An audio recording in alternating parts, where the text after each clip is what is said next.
A bus driver dropped off a group of kids at a convenience store miles away from where their homes were. The bus left Forest View High School and had about 7 students still on board, and instead of taking them home, one student says the bus driver dropped them off at this store 7 miles away. Now, that student spoke only to Eyewitness News anchor Liz Foster. And Liz, he says the bus driver gave him 2 options because she said she didn't feel like making the drive.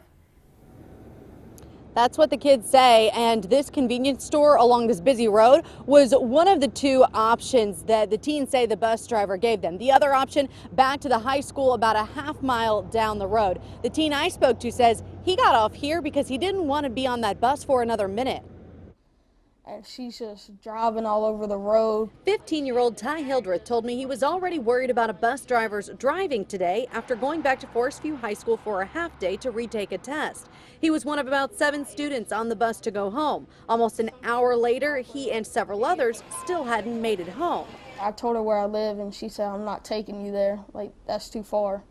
And it was just crazy. What she said? Yes. I was like, "Why are you not taking us there?" She said that it was just too far. She's hungry. She said she's been driving since 6 o'clock. She's tired. Ty says the driver then told the kids she would take them back to the school or drop them off at this convenience store, a half mile from the school. Ty says he and 2 girls got off here. I didn't want to drive anymore with her, be on that bus. Ty's parents were in disbelief.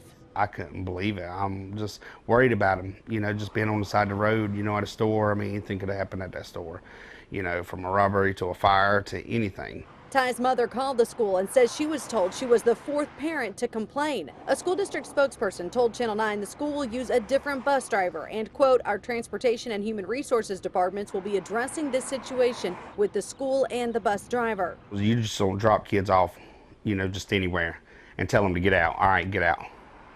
So I was furious with it. Ty's parents told me the school district assured them there will be a different bus driver tomorrow, but they have made arrangements to pick Ty up from school themselves. Erica. All right, glad that he's okay. Thank you, Liz. Our Liz Foster reporting live from Gastonia tonight.